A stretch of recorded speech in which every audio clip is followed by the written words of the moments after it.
निराकारं च निराकारं विश्वकर्मणे नमो नमः।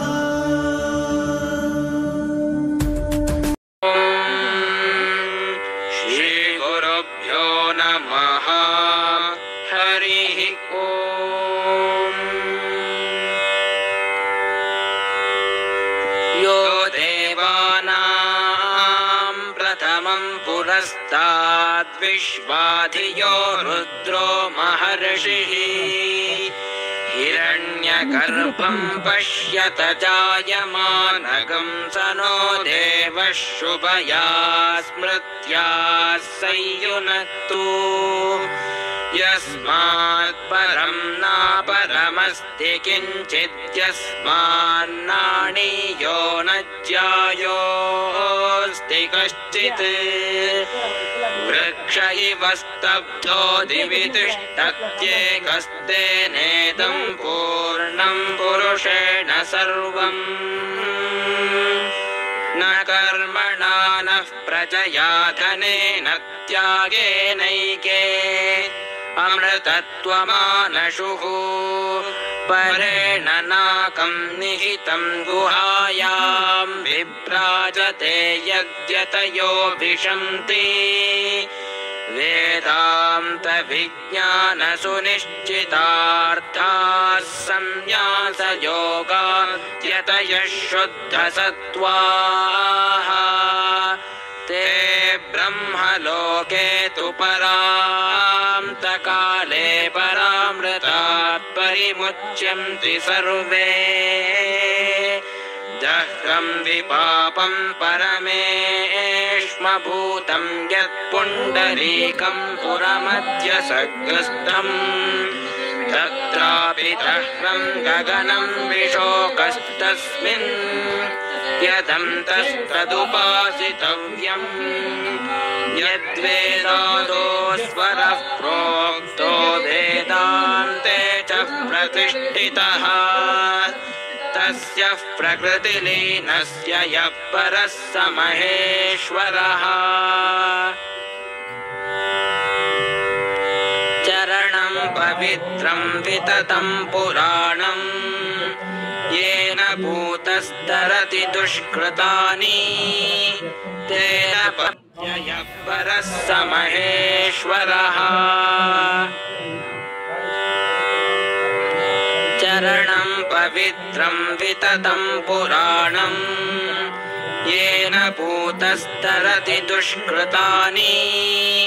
तेन पवित्रेण शुद्धेन भूताः अतिपाप्मानमरातिं तरेम लोकस्य द्वारमर्जिमत्पवित्रम् ज्योतिष्मद्भ्राजमानं महस्वत् अमृतस्य धारा बहुधा दोहमानम् चरणं नो लोके सुजितां दधातु दीर्घतमामामतेयो जुजुर्वान् दशमे युगे अपामर्तं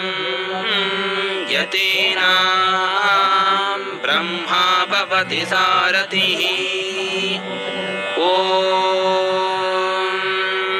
हंस हंसाय विद्महे परमहंसाय धीमहि तन्नो हंसः प्रचोदयात् ॐ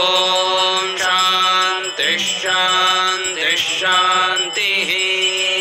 हरिः ॐ सर्वम् ॐ आतो न इन्द्रक्षुमन्तन् चित्रं ग्राभं संगृभाय महाहस्ती दक्षिणेन विद्माहित्वा तु विकूर्मिन्तु विदेष्णन्तु विमघम्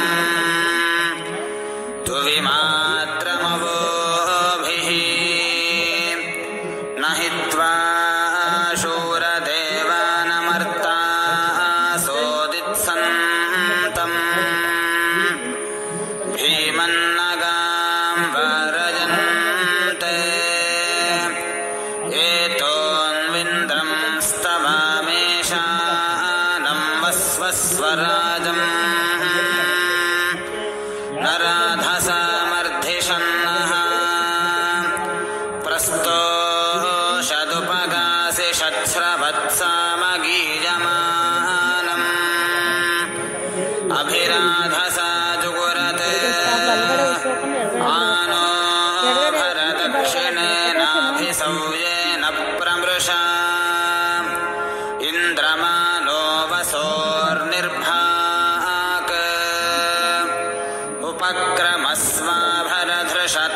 वृष्णो जनानाम्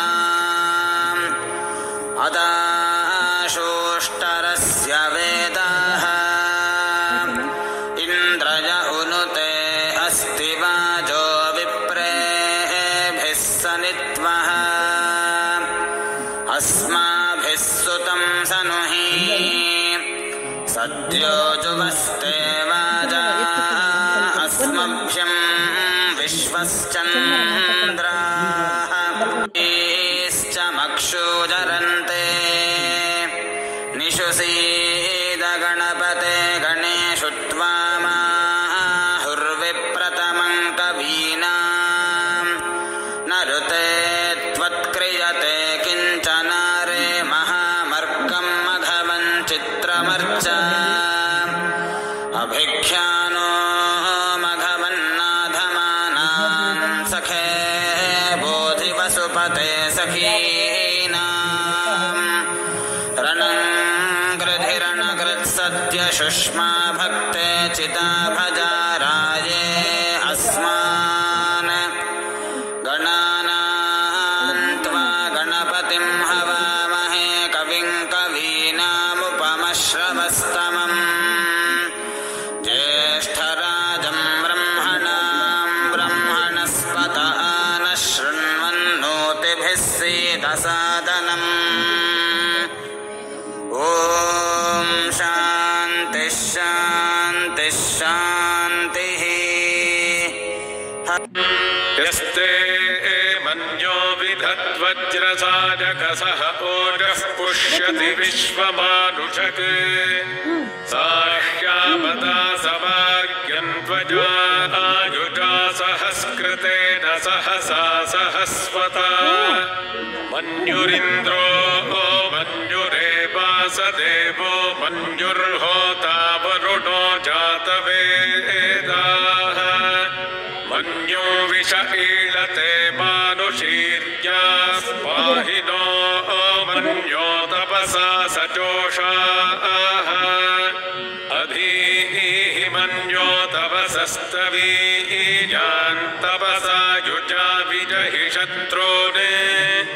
अमित्रः वृत्रः दस्युहा च विश्वावसून्याभरात्वन्नाः त्वं हि मन्यो अभिभूत्योजा स्वयंभूर्भामो अभिमातिशाः विश्वचर्षणिः सहुरिः सहावानस्मास्वोजः पृतना सुधेः अभागः सन्नपपरेतो अस्मितवक्रत्वात् विषस्य प्रचेतः तन्त्वा मन्यो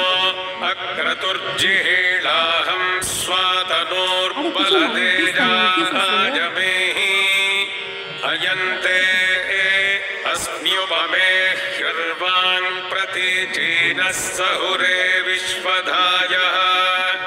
मन्यो वज्रिन्नभिमामाववृत्स्वहना आवदस्योऽङ्घृतपोऽध्यापेः अभिप्रेहि दक्षिणतो भवाभेधा वृत्राणि जङ्घना बभूरि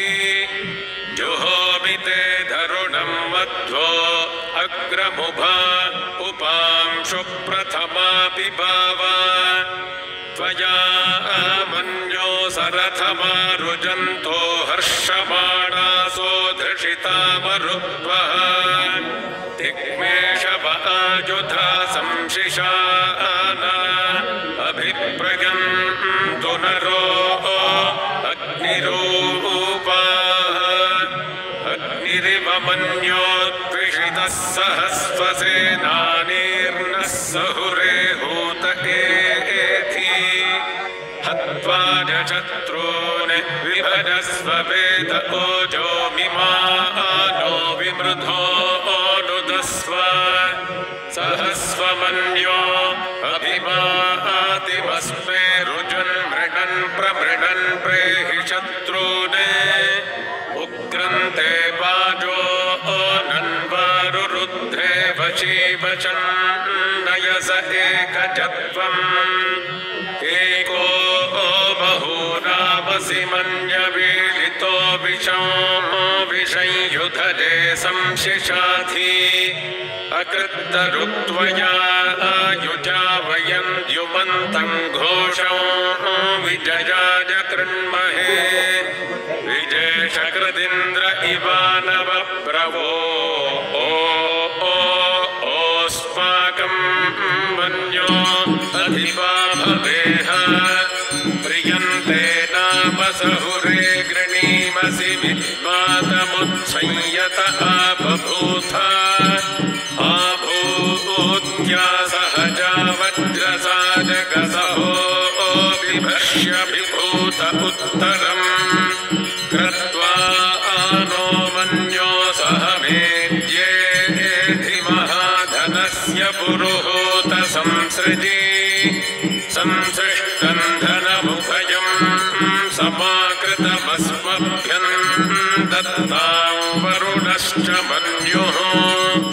धियं दधाना हृदयेषु शत्रवः पराजितासो अपनिलयन्ताम् ॐ शान्तिः शान्तिः शान्तिः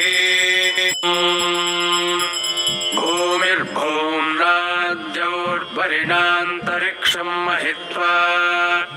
उपस्थेते देव्यदितेऽग्निमन्नादमन्नाध्यायादधे आलिङ्गौः पृश्निरक्रमीदसनन्मातरं पुनः पितरं च प्रयन्सुवः त्रिगुंशद्धामविराजति वाक्पतङ्गाय शिश्रिये प्रत्यस्य वहद्युभिः अस्य प्राणादपानत्यन्तश्चरति रोचना व्यख्यन्महिषः सुवः यत्त्वा क्रुद्धः परो वपमन्युना यदवर्त्या सुकल्पमग्ने तत्तव पुनस्त्वोद्दीपयामसि यत्ते मन्युपरोक्तस्य पृथिवीमनुदध्वसे आदित्या विश्वे तद्देवा वसवश्च समाभरन् मनोज्योतिर्जुषतामाज्यं विच्छिन्नै यज्ञगुं समिमं दधातु बृहस्पतिस्तनुतामिमन्नो विश्वे देवा इह मादयन्ताम् सप्तते अग्ने समिधः सप्त जिह्वा सप्त ऋषयः सप्तधाम प्रियाणि सप्तहोत्राः सप्तधात्वा यजन्ति सप्तयोनिरापृणस्वागतेन पुनरूर्जानि वर्तस्व पुनरग्न इषायुषा पुनर्नः पाहि विश्वतः सहरय्यानि वर्तस्वाग्ने पिन्वस्वधारया विश्वप्सिया विश्वतस्परी लेकः सलेकः सुलेकस्तेन आदित्या आज्जञ्जुषाणा वियन्तु केतः सकेतः सुकेतस्तेन आदित्या आज्जञ्जुषाणा वियन्तु विवस्वागुम् अदितिर्देव ज्योतिस्तेन आदित्या आज्जञ्जुषाणा वियन्तु मेदिनी देवी वसुन्धरा स्याद्वसुधा देवी वासवी ब्रह्मवर्चसः पितॄणां श्रोत्रं चक्षुर्मनः देवी हिरण्यगर्भिणी देवी प्रसूवरी रसने सत्यायने सीरा समुद्रवती सावित्री हनो देवी मह्यकी महाधरणी महोर्यतिस्था शृङ्गे शृङ्गे यज्ञे यज्ञे विभीषणी इन्द्रपत्नी व्याजनी सुरसित इह वायुपरि जलशयनी स्वयं धारा सत्यन्धोपरि मेदिनी सोपरि धत्तङ्गाय विष्णुपत्नीं महीं देवीं माधवीं माधवप्रियां लक्ष्मीं प्रियसखीं देवीं नमाम्यच्युतवल्लभां धनुर्धरायै विद्महे सर्वसिद्ध्यै च धीमहि तन्नो धरा प्रचोदयात् महीं देवीं विष्णु पत्नीमजोर्याम् प्रतीचीमेनागुं हविषा यजामः त्रेधा विष्णुरुगायो विचक्रमे महीन् दिवं पृथिवीमन्तरिक्षम् तच्छ्रोणेति श्रव इच्छमाना पुण्यग्रश्लोकं यजमानाय कृण्वति ॐ शान्तिः शान्तिः शान्तिः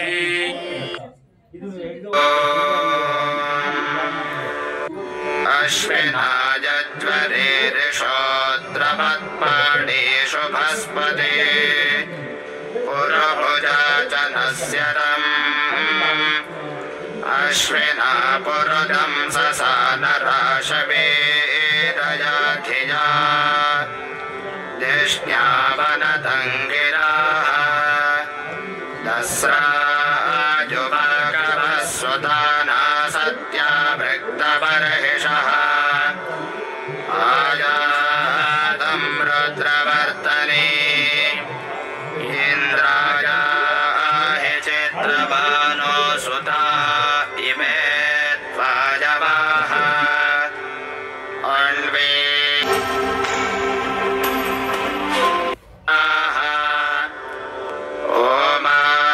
ओमासश्चर्षणे धृतो विश्वे